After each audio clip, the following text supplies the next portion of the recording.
마가복음 1장 14절에서 15절 말씀. 요한이 잡힌 후 예수께서 갈릴리에 오셔서 하나님의 복음을 전파하여 가라사대 때가 찼고 하나님 나라가 가까웠으니 회개하고 복음을 믿으라 하시더라. 아멘. 오늘 말씀을 통해서 복음에 대해서 말씀하고 하나님의 복음을 말씀하고 있습니다. 복음이 무엇인지를 우리가 알아야 복음을 믿게 되는 거죠. 우리가 믿는 이 복음은 마가복음 1장 1절에 분명하게 하나님 나라의 복음이 무엇인지, 복음의 내용이 무엇인지를 분명하게 말씀하고 있는데, 하나님의 아들 예수 그리스도의 복음의 시작이라. 하나님의 아들 예수 그리스도가 바로 복음이다 하는 것입니다. 그러니까 복음은 우리가 기쁜 소식, 좋은 소식, 아름다운 소식 이렇게 성경에서 표현하고 있는데, 사람들마다 이 땅에 사는 동안에 기쁜 소식이 무엇일까? 교회 역사를, 우리나라의 교회 역사를 보니까 복음에 대해서 많은 사람들이 예수님에 대해서 또 선교사님들 도우셔서 복음을 전파하셨는데, 그 복음을 듣고 그 사람들이 예수님께 나와서 예수를 믿게 됐는데, 어떤 분은 예수를 믿게 된 그 동기가 어느 그 종갓집 며느리, 큰 맏며느리였어요. 그래서 그분의 가장 괴롭고 힘든 일이 뭐냐면 1년에 40번이 40번이 넘는 제사를 지내는 거였었어요. 그러니까 1년이 52주인데 그냥 한 주에 한 번꼴로 제사를 지내는 일이니까 얼마나 그 사람한테는 힘겨운 일. 근데 제사 문제가 우리나라에서는 아주 유교가 들어온 이후에 아주 그것이 이제 무거운 짐이 됐는데, 그 제사 문제 때문에 그 종갓집 며느리가 너무너무 힘들었다고 그래요. 그런데 어느 날 교회를 다니는 사람들 통해 가지고 전해 들었는데, 이거 우리 동네에 들어오신 그 선교사님이 그 하는 교회에 가니까, 교회 가면 교회를 다니고 예수 믿는 사람들은 제사를 안 지내도 된다더라, 그런 소식을 들은 거예요. 그러니까 이 종갓집 며느리가 그 소식을 듣고, 제사 안 지내는 그게 자기한테는 최고의 그 기쁜 소식이었던 거예요. 그래가지고 그때부터 교회를 나가게 됐다는 거예요. 너무너무 무거운 문제가 해결되니까 그 기쁜 소식이었다는 거예요. 그러니까 복음이라는 게, 예를 들어서 왜 자녀들 가운데 이제 결혼을 했는데, 오랜 세월 시간이 지나는데 불구하고 이제 그 자녀를 낳지 못하게 되어지면 그 젊은 부부에게는 큰 근심거리가 되잖아요. 이삭도 이제 자녀를 낳지 못했을 때 기도를 많이 해가지고 무려 20년 동안을 기도했다는 것을 알 수가 있는데, 그렇게 되어졌죠. 아브라함도 정말 많은 시간 동안 우리가 자녀를 주신다 약속을 받았는데, 그 자녀가 있지 않게 됐을 때 그들이 여러 가지 인간의 방법을 쓰게 되어지고, 하나님께서 그 주시는 시간이 기다리는 게 아주 인내를 하면서 기다리게 됐는데, 그때 마침내 이삭을 얻었을 때 그 이삭을 주신다는 그 약속의 말씀 들을 때 그들이 웃었다고 했는데, 그 이삭이라는 말 자체가 원래 웃음이란 뜻이잖아요. 웃었다, 웃음에서 나왔다. 그러니까는 아브라함이나 이삭은 그 이삭을 보면서 얼마나 기뻐했고 얼마나 즐거웠겠습니까? 그러니까 그런 것들이 기쁨이, 그것이 좋은 소식을 들었을 때 그것이 바로 복음이었다. 430년 동안 애굽에서 생활을 했는데, 그중에서 애굽에서 노예 생활을 한 것은 한 230년 되는데, 230년 동안은 한 번도 자유를 누리지 못하고 압제 속에서, 괴로움 속에서 괴로운 일을 당하고 힘겨운 일들 행한 가운데 이스라엘 시브리 사람들은 너무너무 힘들었어요. 그래가지고 항상 하나님의 구원의 그 모든 것들을 바라보는 가운데 있을 때, 하나님 때가 됐을 때 하나님께서 모세를 통해서 이스라엘 백성들을 구원하시는, 그것이 바로 그 이제 젖과 꿀이 있는 가나안 땅으로 들어보내시겠다는 약속의 말씀을 그들이 받아들이고 듣는 것이 바로 그들에게는 복음인 거죠. 복음을 듣고 그들은 출발한 거죠. 그러니까 복음이라는 게 정말 그 자유가 없는 곳에 자유가 있는 것이, 갇힌 자가 노임을 받는 것이, 그것이 바로 복음이고 기쁜 소식이다. 열왕기하 6장의 말씀 속에 보게 되어지면 그 사마리아 성, 북이스라엘의 사마리아 성에 그 아람 군대가 쳐들어와 가지고 완전히 그 너무나 먹을 것 총을 다 에워싸게 되어지니까 먹을 것이 없게 됐어요. 양식이 다 떨어졌어요. 그렇게 됐을 때에 그들이 비둘기 하푼테를 은 5세겔에 샀다라고. 그러니까 지금 그 새 똥도 돈을 주고 사야지 그거 가지고 그거를. 그러니까 얼마나 그들이 먹을 것이 없는가. 심지어는 자기 집에 그 자녀를 죽여서 삶아 먹는 어마어마한. 그 북한에도 그런 일이 일어나고 그런다. 사람이 너무 열흘씩 이렇게 굶게 되어지면은 사람이 정상적으로 그 사물을 바라보지 못하게 되어지고 이렇게 엎드려 이렇게 있는 그런 앞에 있는 자녀가 그게 이제 짐승으로 보이고 막 그래가지고 그게 막 어떤 증상이 나오는 가운데에서 그렇게 그 사람을 죽이는 일까지 그런 잡아먹는 일까지 생긴다는 거예요.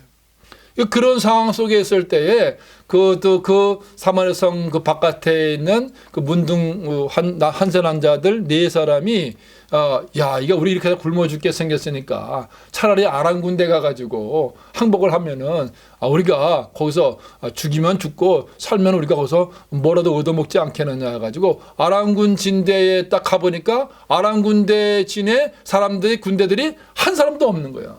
그리고 거기에 막 그냥 갑자기 급작스럽게 도망을 가는지 거기에 모든 있던 전략 불량미라든지 이런 것들이 다 그대로 있어가지고 거기에 갔던 이 문슨 한센병자들이 지금 거기서 마음껏 배불리 먹게 되어졌는데 다 배가 차가지고 든든하게 배가 불러준 다음에 그들 가운데 한 사람이 말하기에 이 아름다운 소식을 이 뱃서라 이 기쁜 소식을 이 좋은 소식을 우리만 가지고 있으면 되겠느냐. 이것을 가서 성 안에 가서 이 얘기를 하지 않으면 우리에게 화가 있을 것이다 하는 가운데에서 성내에 가가지고 이스라엘 북이스라엘 사마리아 성 안에 가서 지금 저 아람 군대 다 도망갔으니까 하면서 그 기쁜 소식. 아람 군대가 있기 때문에 그들이 지금 굶겨졌는데 아람 군대가 다 없어졌다는 소식이 그들에게 있어서는 바로 기쁜 소식인 거죠.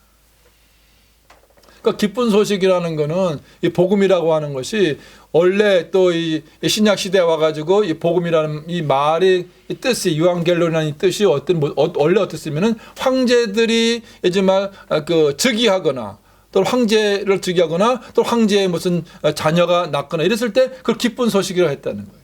그리고 또 원래 이 기쁜 소식이 어떻게 쓰여느냐면은 전쟁에서 승리의 소식이 들려왔을 때 그것이 기쁜 소식이었다는 거예요. 로마 시대에 전쟁터에 장군이 나가 싸웠는데 만약에 전쟁에서 지게 되어지면 그 사람 한 사람이 아니라 로마가 전체가 다 싸움에 지게 되어지면 우리가 싸움에 지게 되면 노비로 잡혀가고 노예로 잡혀가는 거니까 그것은 슬픈 소식이고 괴로운 소식이지만 전쟁에서 승리를 하게 되어지면 우리가 마음껏 그런 모든 것들을 우리가 누려주는 가운데 승리를 누려준 가운데에서 남들한테 우리가 지배받지 않냐고 우리가 남을 지배할 수 있고 잘 누릴 수 있으니까 그것이 그들에게 기쁜 소식이었다는 거예요.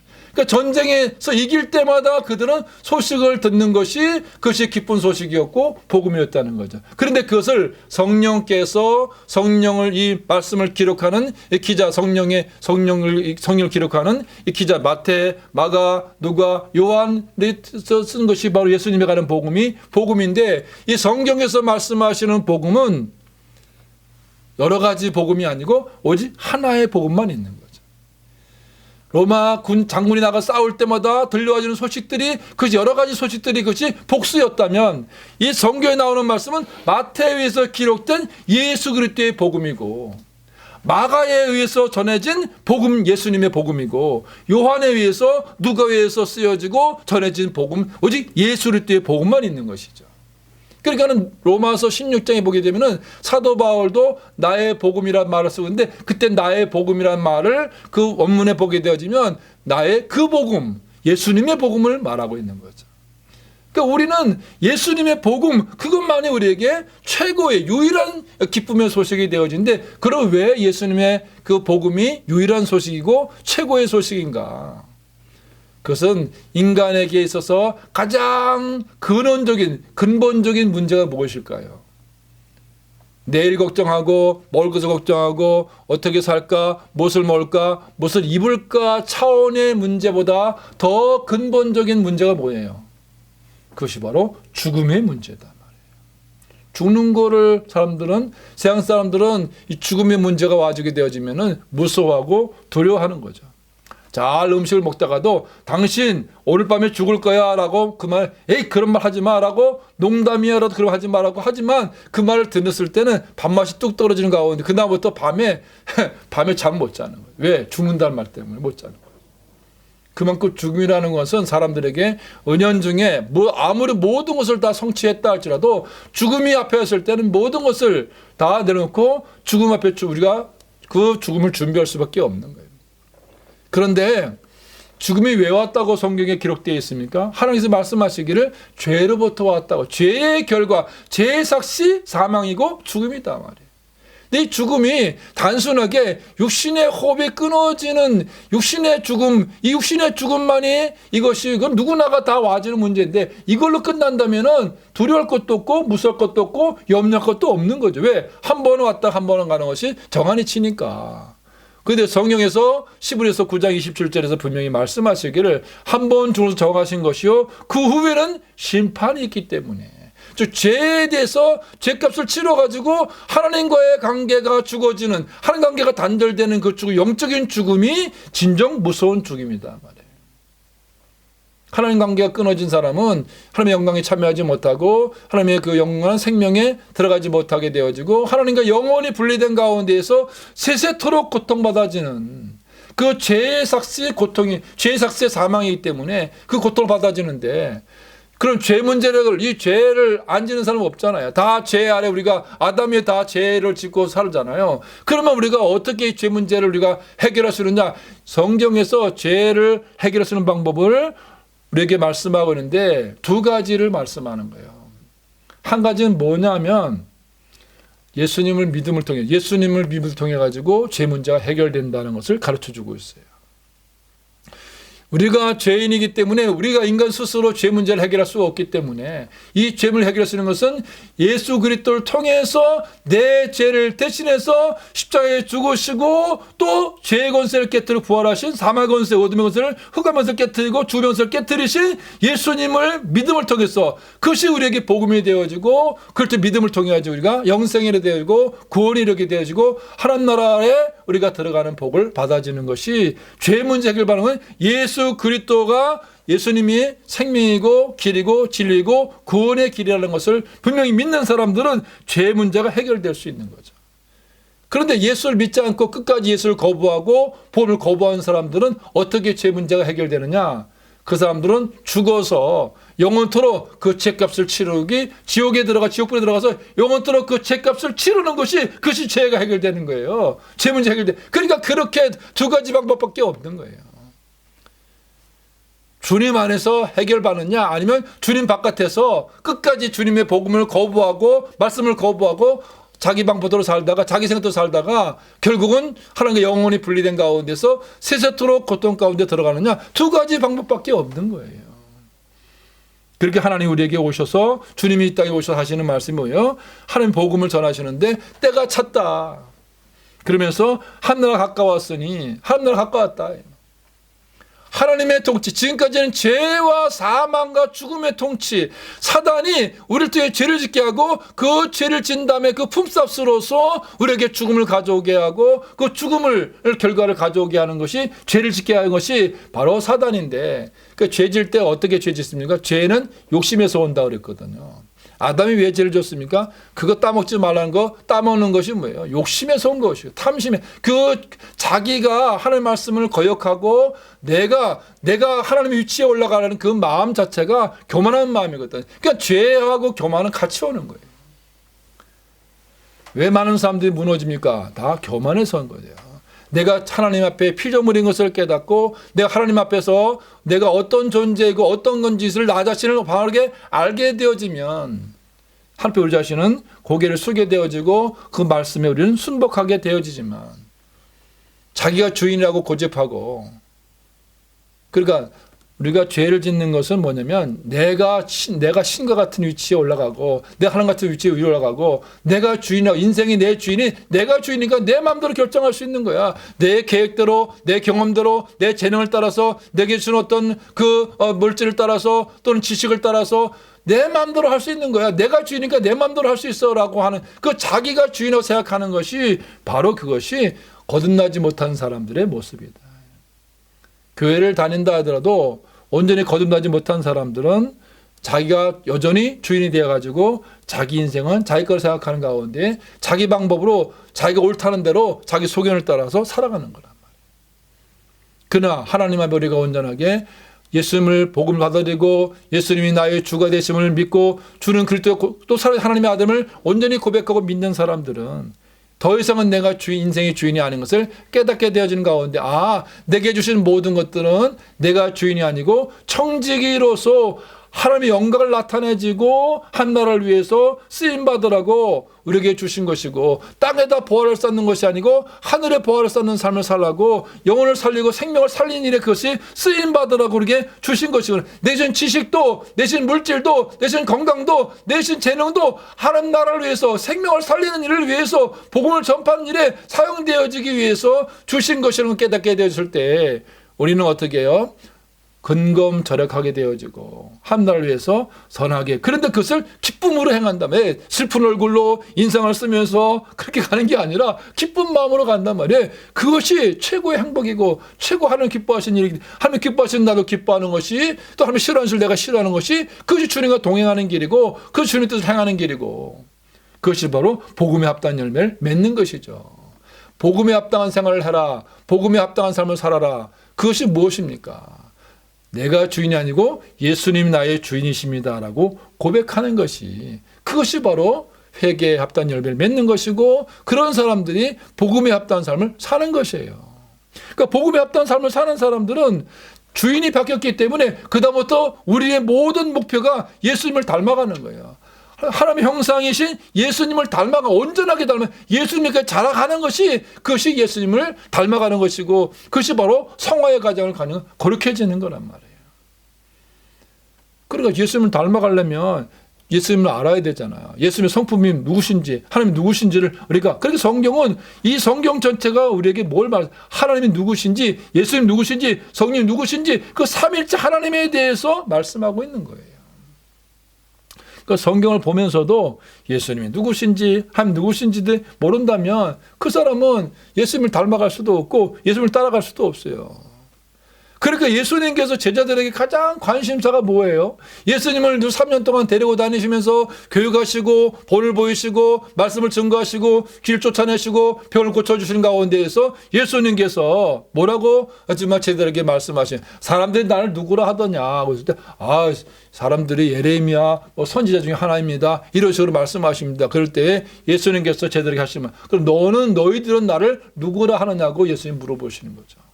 그때 베드로가 하는 고백이 주는 그리스도시요 살아계신 하나님의 아들이십니다라고 했을 때 주님이 그것을 기뻐하신 거죠.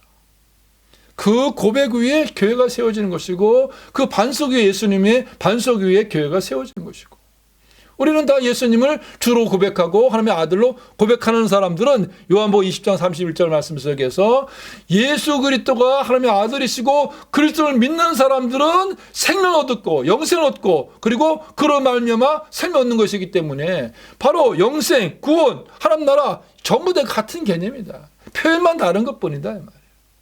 그때까지는 내가 주인 노릇하고 사단이 나의 주인이 되었지만 이제는 예수님이 하나님이 나의 주인이 되셔서 나의 임금이 되시고 나의 왕이 되신가 나의 주인이 되기 때문에 그분의 온전한 의와 사랑과 또 생명의 통치를 받아지는 삶 다스림을 받고 인도받는 삶이 그것이 바로 천국 생활이기 때문에 사도 바울은 로마서 14장에서 10절 뭐라고 말씀하십니까? 하나님 나라는 먹고 마시는 데 있는 것이 아니고 성령 안에서 의와 평강과 실학이라고 말씀하는 거예요.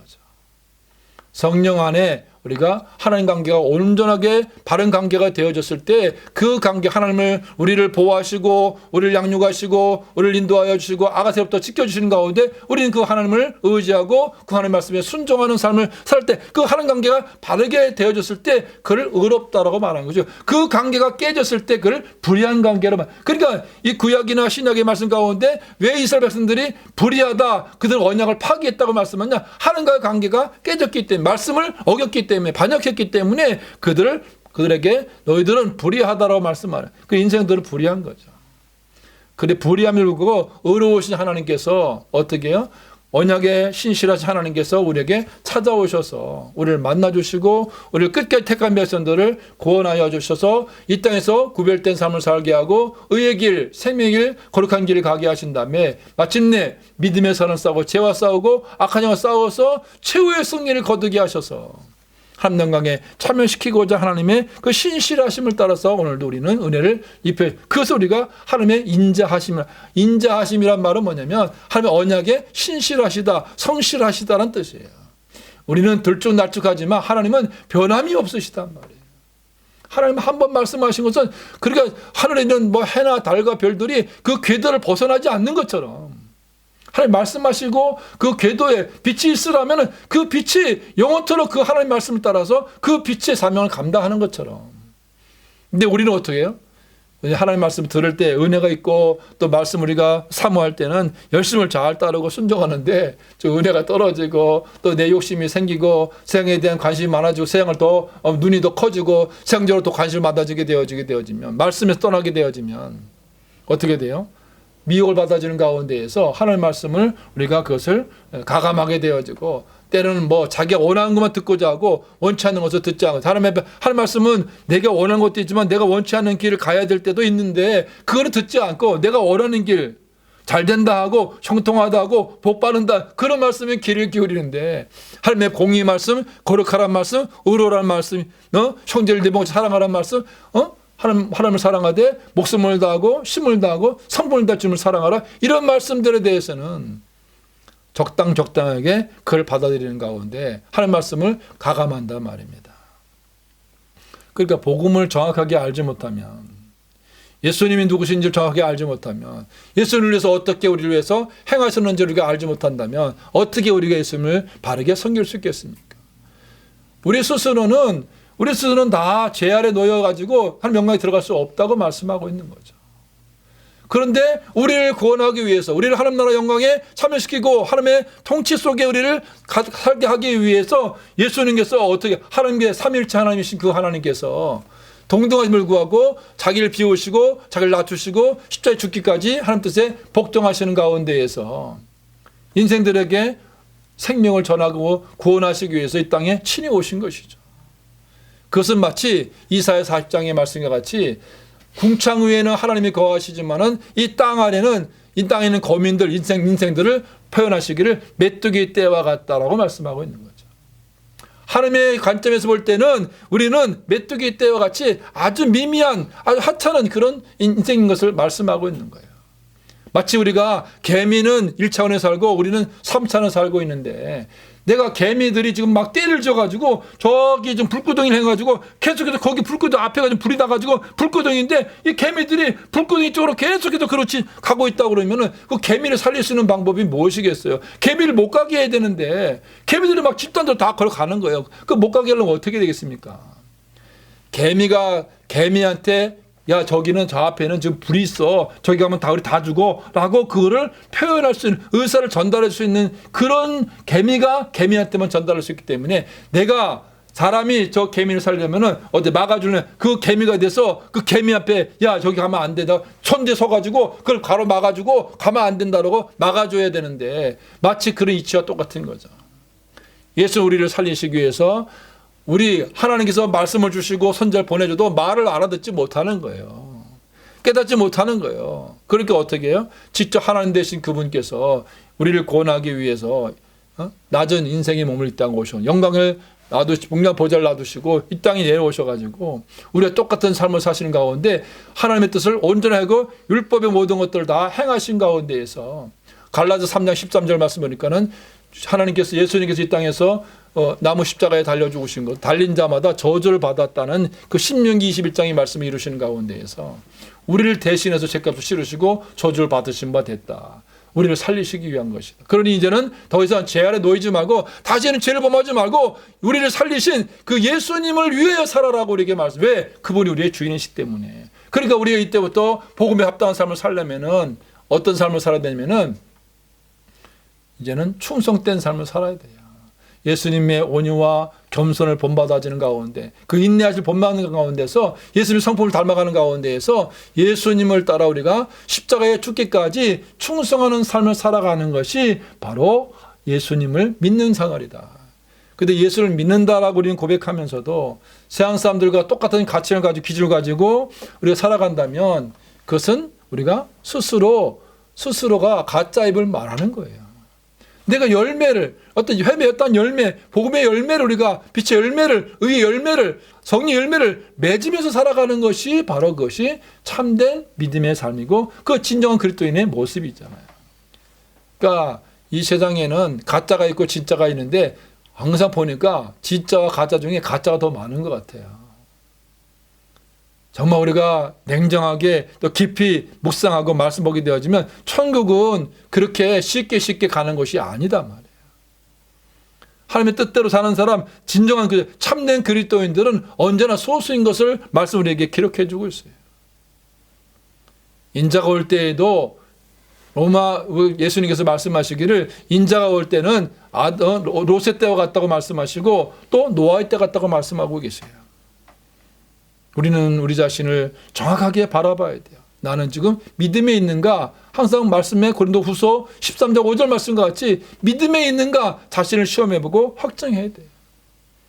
오늘 우리에게 말씀하는 내용이면 때가 찼다고 말씀하시는 가운데에서 만물의 마지막 때라는 것을 말씀하시면서 회개하라. 그리고 복을 믿으라. 유대인이라고 이스라엘 백성이라고 그들이 천국 가는 게 아니고 구원받는 것이고 그들이 영생에 이르는 것이 아니고 할례받았다고 하는 것이 아니고 오직 예수 그리스도를 믿고 이제는 사단이 나의 주인이 아니고 하나님이 나의 주인 되심을 고백하는 가운데서 예수님의 길을 가고 우리가 말씀을 따라 가는 것이 그것이 바로 참된 회개. 회개는 돌이키는 거죠. 마음과 생각을 바꾸는 거잖아요. 주인을 바꾸는 것이 그것이 참된 회개란 말입니다. 근데 그리고 오늘 말씀 보니까 복음을 믿으라. 사람들은 뭔가 믿어야 살 수 있는데 내가 믿는 것이 뭐냐. 오늘 말씀 속에 예수 그리스도의 복음, 한나라 복음을 믿어야 가는 것이다. 근데 이 믿음은 믿는 것은 회개하는 것도 그렇고 믿는 것도 다 이 현재 진행이기 때문에 계속적으로 믿어야 돼요. 오늘 믿고 내일 안 믿으면 그건 믿는 게 아니에요. 어제까지 믿는데 오늘 안 믿으면 그건 믿음이 아닌 거예요. 그러니까는 우리가 요한복음 5장 24절에서 예수님을 믿는 사람들은 영생을 얻었고라고 하는데 이때 영생 얻었고라는 건 지금 얻고 있고 현재 진행이지 우리가 완성된 게 아니란 말이에요. 근데 많은 사람들이 마치 이제는 다 완성된 것, 고리 완성된 것, 천국에 들어간 것처럼 얘기하지만 그렇지 않아요. 예수를 믿는 것은 계속적으로 믿는 거예요. 복음을 계속적으로 믿으라고 돼. 계속적으로 믿고 또 믿는 것이 오늘이 있기 때문에 오늘 우리가 어저께까지 우리 믿음이 있기 때문에 오늘도 우리는 주님의 믿음의 자리에 있는 것이고 오늘 믿음을 지켰을 때 내일이 또 있는 거예요. 그것이 계속해서 이제 갑작스럽게 믿음이 생기는 게 아니란 말이에요. 부지런히 말씀 묵상하고 늘 기도하며 성령을 받기 위해서 늘 하나님을 찾고 그 뜻을 구하는 사람들에게 우리가 길이 열려지는 것이지 아무것도 하지 않고 게으름뱅이처럼 그냥 편리한 것만 추구하고 세상적인 그 가치관을 가진 가운데에서 세상의 명예를 추구하고 권세를 추구하고 물질이 하나님보다 더 우선해 있고 그렇게 되어지는 사람이 어떻게 그것이 복음에 합당한 삶을 살 수 있겠어요. 때문에 나에게 있어서 우리가 적과 꿀은 약속의 땅에 들어갈 때 이스라엘 백성들이 그렇게 쉽게 들어갔는가요? 왜 많은 사람들이 거기에 들어가지 못했습니까? 그들이 히브리서 3장과 4장 말씀 써보니까 믿지 않았고 순종하지 않았기 때문이라고 분명히 말씀하고 있습니다. 믿음이 무엇으로 나타납니까? 행함을 통해서 말씀을 순종함을 통해서 믿음이 있다는 것을 우리에게 증명해 주고 있는 것이에요. 믿음이라는 것은 우리가 분명한 말씀에 순종하지 않았을 때는 그 믿음이 진짜가 아닌 것이에요. 그렇기 때문에 오늘 이 말씀을 통해서 예수님께서 이 땅에 오셨을 때에 분명히 말씀하고 있습니다. 우리가 베드로전서 4장 7절에서 만물의 마지막 때다라고 우리가 말씀하고 있고, 또 지금의 시대로 우리가 돌아가는 여러 가지의 이런 일들을 바라보면서 얼마나 지금이 만물의 마지막 때이고 또 우리가 종말의 때 가까워지고 있는 것을 우리가 알 수가 있잖아요. 깨달을 수가 있잖아요. 그럴 때 우리는 정말 우리가 다른 사람이 아니고 그 사람과 하는 관계 문제는 그 사람 맡겨두고 나와 하는 관계가 어떤 관계인가, 이것이 가장 우리가 우선적으로 내가 세워진 일이 가장 급선무라는 사실을 우리가 잊어버리면 안 됩니다. 회개하고 날마다 자신을 돌아보고 내가 하나님의 말씀의 뜻 가운데 말씀 가운데 온전히 서고 있는가, 믿음에 서고 있는가, 그 말씀에 온전히 순종하고 있는가를 살펴봐야 되고, 그리고 끝까지 우리는 예수 그리스도의 복음을 믿어야지 예수님에도 구원이 있다고 하는 이런 어마어마한 그런 배도를 행하는 그런 악한 단체, 그런 악한 유에 우리가 동료가 되거나 거기에 우리가 참여한 자가 돼서는 안 된다는 것이에요.